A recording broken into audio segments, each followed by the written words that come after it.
bring their lives back to normalcy. The third thing I would say is, and I hope you've heard this from me as we've moved through this crisis, is from the first moment, our sole primary objective was to ensure safety to people at the Crosby site and, of course, to our neighbors. That has been our guiding light. That has been the measure against which we made decisions. And I think we passed a very critical milestone yesterday that I'm glad we've achieved, that I'm glad we've reached. So I'd like to turn it to Rich and allow him to talk about what's changed over the course of the last 24 or 36 hours. Thank you very much. Thanks, Rich. First, again, I'd like to echo Rich's comments about the impact that we've had on the community and the role that all of the members of the team on the incident command have had in terms of helping us get to this stage. For those of you who don't know, the mandatory evacuation order that was imposed was lifted early this morning. The residents of the community are now safe to return back to their homes. All of the road closures that were made as a result of the evacuation order have now been reopened, and so families and people that own property and have homes back in that area are now able to return back home. I do think it's appropriate, based on what's transpired, to recognize a few key individual members of the incident command. Without their help and support, we certainly wouldn't have been able to get to the point where we are today. That includes Commissioner Randy Foster from ESD 80, Chief Bob Royale, Chief Rodney Reed, Chief Mike Sims. These guys are the ultimate and consummate professionals, and without their support, dedication to public safety, we would not have been able to get to where we are today. Let me explain just a little bit now what's transpired over the last 36 hours since we had the last chance to speak with you guys. At that point in time, we still had 6 containers of product that had not yet begun to decompose and burn. Saturday afternoon, we began to see some evidence of product decomposition. So at that point, like we had seen in the first 2 incidents, we were anticipating the product to begin to more aggressively decompose and ultimately start to burn and then fire and catch on fire. That didn't happen quite as quickly as we thought it was going to. We continued to monitor the condition of those containers with aerial surveillance. And over the course of the next 12 hours, not much really happened. Then late Saturday evening, we saw some signs again of evidence that the product was decomposing. So we were again anticipating that a fire would begin shortly thereafter. Early Sunday morning, that still had not happened, and with our aerial surveillance, we saw evidence of product leaking out of the containers. And at that point, we made the decision that in order to maintain the safety and security of the site and of the area for the residents, a more aggressive approach was necessary, and we initiated through the discussions with the incident command what I'll describe as a controlled burning of the product. All of the product has been successfully and safely burned, and that's what's ultimately led to the lifting of the evacuation order. We're continuing to maintain air quality testing in the 1.5 mile radius. We've moved all the way back up to our fence line. We're going to continue to maintain air quality testing for some time to come. We have seen no evidence of any issues with any of those results, and so that's what's led the officials to lift the mandatory evacuation order. With that, maybe I'd like to turn it back to Rich to make some comments about what's next, which is the most important part of this process. And as Rich said, that's restoring the lives of the local community, the local residents, back to some sense of normalcy. Rich? Thank you, Rich. No, that's where our attention is focused at this point. We have a couple of days ago, we sent down a crisis team from leveraging the capabilities and resources from across our company to the Crosby area. They've been operating out of the high school for the past couple of days with the objective of helping the residents of Crosby impacted by the hurricane and the evacuation of our site and the zone surrounding it, helping them return their lives to normalcy. So they are providing help with finding housing. We've helped over 100 families find housing since getting on site. We're providing help with transportation, with essentially all that you can imagine getting their lives back to normal. We have established, since the very beginning of the crisis, a hotline for residents and impacted parties to be able to make calls, to ask for assistance, to seek guidance in terms of how they can understand what's going on and get the necessary medical support that they need. We have established a claims center. As residents begin to return to their homes, we recognize obviously that the hurricane will have had impact in many cases on their homes, and not being able to access their homes for a week may further exacerbate that. So we've set up a claims line where we'll provide support to the affected parties as we go forward and they return their lives to normal. So that's the focus, that's the commitment that we have. Obviously, it's been a devastating week on top of a extraordinary, unprecedented storm. So I guess I would say that we will go forward with a commitment to help the residents of Crosby and beyond, once again, return their lives to normalcy just as quickly as possible. So thank you, and we'd be happy to take any questions that you have. Have you guys been out there to talk to just you two personally? Because we were just, finally let back in, and there are just a lot of really frustrated people, like you said, exasperated, couldn't get to their home, didn't see how much water was in it. Have you two personally talked to some of those people who are pretty angry? Yes, and we haven't been able to speak to anybody inside the 1.5 mile evacuation zone because we weren't allowed to go inside that location as well. We've spoken to people that have come to the firehouse. In my case in particular, I've spent most of my time here dealing with the incident and trying to manage that. And we've had other resources from the company that have been talking directly with family members. We know people are frustrated, and that's our focus at the moment, is dealing with that frustration. Those faces and hear those stories, directly. It's heart-wrenching. It's heart-wrenching. It's heart-wrenching. I mean, when you hear people talk about their pets, their livestock being, trapped in an evacuation zone.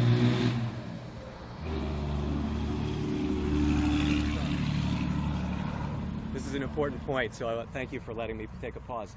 When you hear about people, when you talk to people, and understand the impact that this has had on their families, on pets, it's heart-wrenching. It's heart-wrenching. I mean, we all know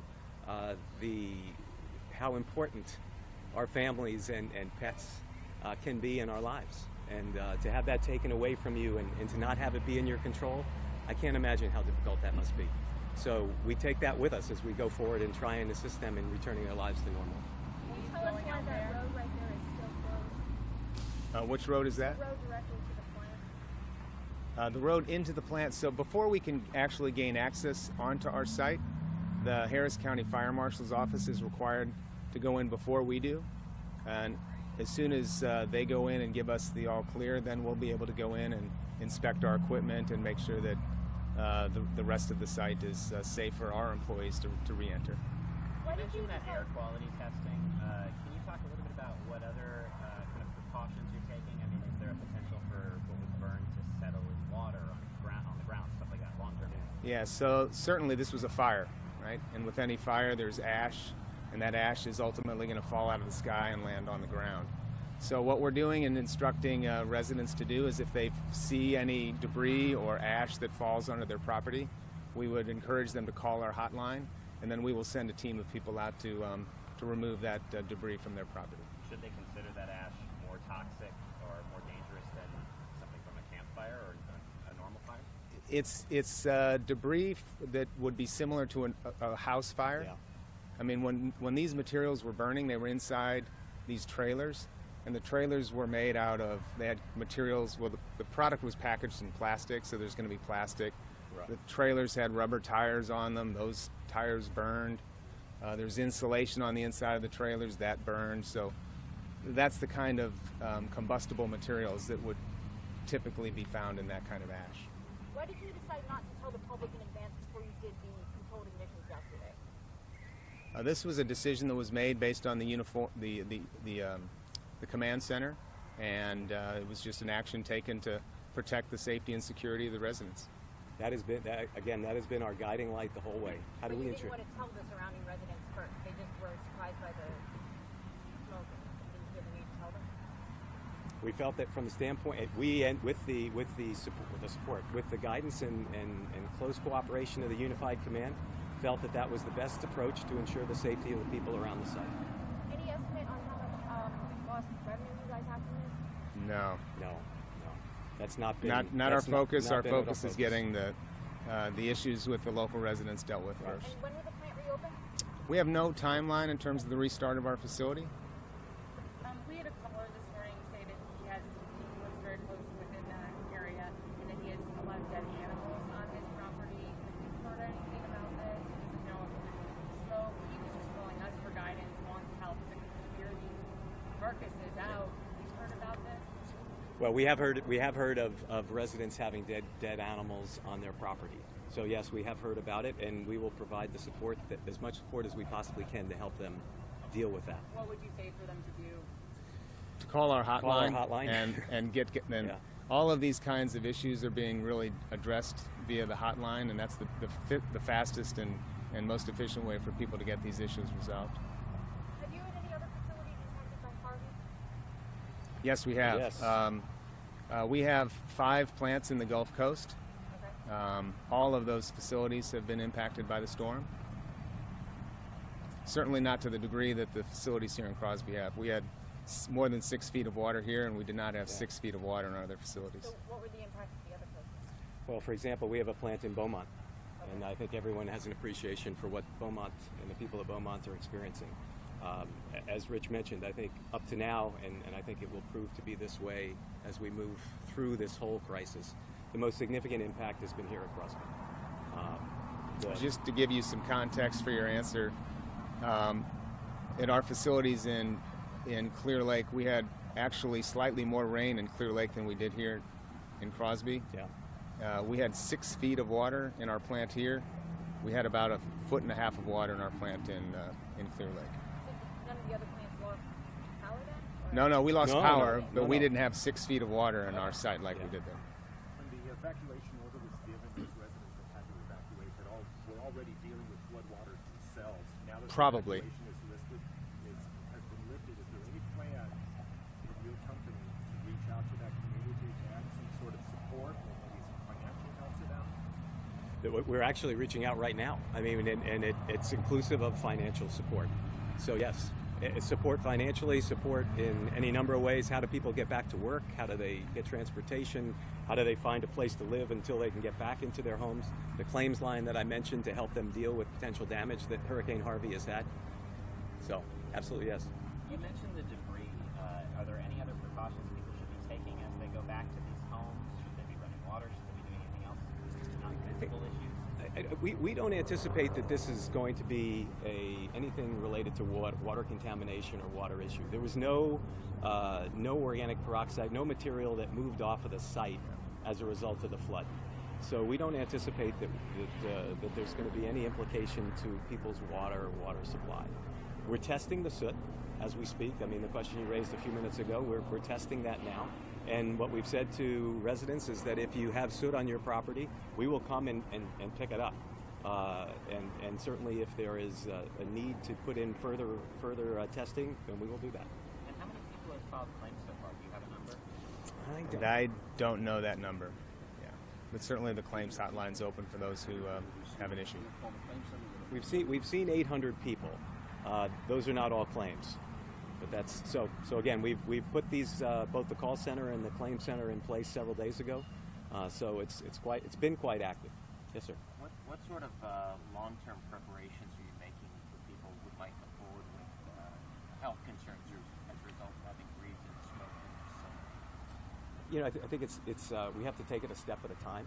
Obviously, we've provided short-term support and direction through the call center and some of our other resources that are providing medical guidance in terms of exposure to the smoke, which we've talked about in terms of the implications that it can have. So that's where we are today, and we'll have to move forward accordingly. What is your plan? I hope this doesn't happen again. I hope the storm like Harvey doesn't happen again. But what if it does? Well, I think certainly as we move forward, we'll take a step back and examine all the issues, the way we prepared, the decisions we made as we move through the crisis. As Rich pointed out, we've had several other sites that have been impacted by Hurricane Harvey. So I think we'll take a broad view of across that whole all of those sites to see what decisions were made well, what systems we have in place that are effective. We're gonna work with the Chemical Safety Board, who's gonna come into Crosby and look at this specific situation and try and assess what went well and what didn't. And frankly speaking, we welcome that. I mean, if that sort of review can help make us stronger, can help us ensure that going forward we don't face a similar situation like this, then we are absolutely open to that. I think it could help us, and it could help the entire industry. Looking back now, what would have been the best way to avoid this? You know, in a storm, it's difficult to answer that question. And honestly, our focus has been much more about looking forward for now, and all about getting those residents back into their homes and able to live their lives like they did before Hurricane Harvey made landfall. You know, I think a storm like this was, I think we've used the term unprecedented. I've heard people say it's a 500-year storm, it's a 1,000-year storm. So it's difficult to look back and say, okay, if we had done this or that, at this point in time, it's difficult to look back and say if we had done this or that, the situation would have ended up differently. We'll ask ourselves those questions. Right now, our focus is how do we get people back into their homes and able to live their lives. At any point, are you going to say how you did yesterday's event? That's really up to the Harris County Fire Marshal's Office and Incident Command to talk about that. We really don't know the details around that. Can you give us that hotline one more time? People are watching live and just want to, we're all screaming loud. 1-877-4-ARKEMA, A-R-K-E-M-A. All right, thank you all Thank you very much. Thank you very much. Thanks for your help. On this muggy morning. That's right. Jeff, I got that for you. Thank you very much, sir. I appreciate it.